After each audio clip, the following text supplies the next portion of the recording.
out doing what I do, making these memories. Oh, this is T-Mac. This is Chuck. And we're out here kind of continuing on our budget series. And the budget hunter has got to do a lot of work.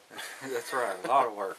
A lot of walking involved. A lot of walking, a lot of just, you name it. You know, we are our own guides, our own tree stand manufacturers sometimes. It's our own feeder manufacturers sometimes. You know, that we ain't got a lot of people to help us out. It's just us. So and it's a labor of love. That's right. You know. That's right. We love to do it, so it's not no sweat off our back. It's more like fun. You know, Yeah. It looks like work, but it's really just fun. And we're out here today, actually feeding a horse. The landowner has a horse, and she asked that we feed it, and because we live close, and that's what we do. Every time we get a chance, every day. I mean, just if we can, we come down here and feed the horse, and actually get to do a little scouting as we're doing it. It's early in the a.m. and we've seen some deer already. All right. Yeah, we early and cold. A lot colder than it has been, actually. I think it's got down to like 54. My neck's swelling up. 55 degrees this morning, which is a breath of fresh air for us, considering the summer that we had and being over 100 degrees, what, 30 some days or something like that, with no rain. So this is a breath of fresh air for us. I think we tied the record for number 2. We beat number 2. Yeah, almost beat number 1 as far as the most days over 100 in one summer. So dry, it's been dry, but not the last couple weeks, man. It's been getting better. And today, this morning, as you can tell, we are revitalized. Right. We're fired out. So we're getting ready to go out and check some more cameras and maybe check our feeding station, see where we're at on that, and just generally getting out there and helping the deer, because we're kind of like the deer. We've been seeing a lot of deer here in September already than we have in the last few months, because the temperature's been getting nice. And I'm kind of like old deer. When it gets cold like this, I want to get out and do something. You know, I want to get out there. So we're going to check our cameras, like I said, check our feed, and man, season's right around the corner. It's almost here. Yes. And today's my birthday, by the way. Happy birthday to Chuck. He's 46 today. Yeah. And he said for his birthday he wanted to come out and check cameras. So that's a gift I can give him there. But we've already seen quite a few deer this morning, and we're going to just keep getting ready. Scouting, as far as scouting goes, we're just kind of sitting in the truck and glassing the fields, and I just can't wait to get in there. That's right. And we'll be taking you with us the whole step. Come join us.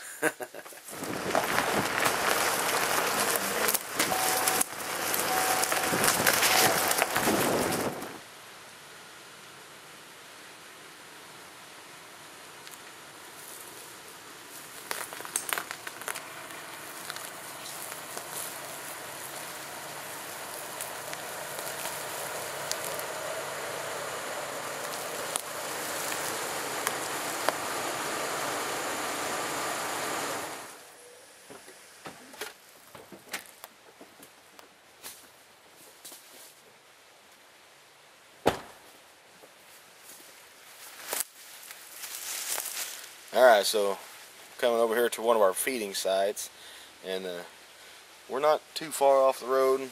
We don't want to get in there too far. The deer will find that feed. Oh yeah. So I don't like to get too far in, until season starts. But we're just off the road, probably 100 yards, and deer have been hitting it really nice. Yeah, we've been getting some pretty good hits on the camera. Had to come out here and refuel up the feeding station, so that's kind of what we're going to do right now, is go check our station and see what we got. Chuck got some cool stuff here that really wasn't that bad on the price, on the budget. I think it was around $7, but it's they ate it up now. Tore it up, and all it is just crushed up rice. But they seem to like it. Buck brand. Buck brand. Wild Game Innovations. Hey, them Wild Game Innovations, they're right up our budget alley. That's right. Now, we've been kind of running around last couple weeks, scouting deer from the road, and I filmed some pretty good bucks the other day. Oh, yeah. Yeah.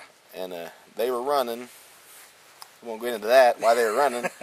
But I got the footage of them, and they ran off into our lease.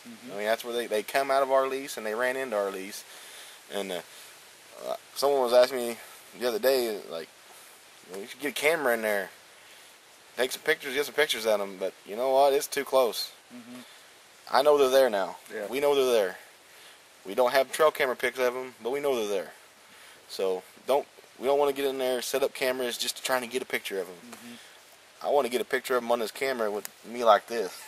You know, that's the next picture I want to see of them. BBD, big buck down. Big buck down. So we're gonna get in here, feed these deer, keep them does nice and fat and happy, and it's just that's that time. It's part of the budget hunting. You get your leg work done, get that work done, and it'll pay off for you come season.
I just filled this up when I put that camera out a week ago. Monday. A week ago today, and it's empty. I'm just gonna let you guys kind of see why we're putting this right here. Chuck, show them. We got a fence that runs across through the property here that's been down for a while from trees and stuff, but deer use that. Easy access to get across the fence, no disturbance whatsoever for them to get across the fence. So good little travel area to the bedding area. Got some fields on the other side over here. And that's our pinch point right there. Yep. Mine's heavier than yours too. Alright, this is what's up. Yeah, we've been doing this for a while now, as we just talked about on the video we got here. And we just checked our cameras after the last time we was here, and we had 177 pictures, and one of them's a pretty nice buck. Yeah, finally, after about 3 weeks of pounding this area, you know, giving them something to attract them, we finally got one that's interested for it. So. Yeah, and that's about, we know we got probably close to 5-6 good bucks on this property. And what we're feeding them here, I don't think I've went over this yet. Hey, grab that other piece you got right there. Of course, you've seen the corn here, which that's what everybody kind of goes to. Oh, throw some corn out there, throw some corn out there. But what they do out here also is, besides corn, we got this, what's it called? Double lot sow feed. So it's hog feed, and what it is, it's crushed up corn with a lot more protein than just corn. Regular corn has crude protein 6.6%, crude fat 3%, and crude fiber 2.6. That's not a lot. And what this double lot sow feed has is crude protein 16.5%. That's quite a jump. Lysine, crude fat 2.25, crude fiber 4%. So calcium, phosphorus, salt, selenium, zinc, lots of minerals. It's not just corn. It's a lot of additives that these deer need. And we just picked this stuff up at our local feed store. So most of your local feed stores should have this stuff available, depending on the location and where you're at. Probably the price range. I think ours is about 13 bucks. So well worth well worth the 13 bucks. This is our second bag, and the first bag lasted about a month. So going along with our little budget, you know, putting back about 25, 30 bucks a month for feed for us is plenty. Yeah, this is a $12 bag of corn, $13 bag of hog feed. We mix them together, makes it last twice as long, and the deer are eating it up. So get out there, and all I did was just talk to the guy behind the counter, as Chuck did today.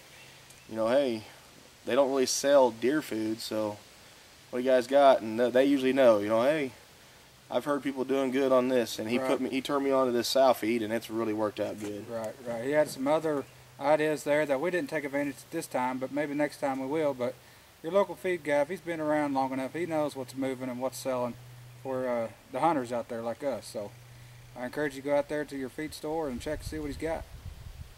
Time to go to work.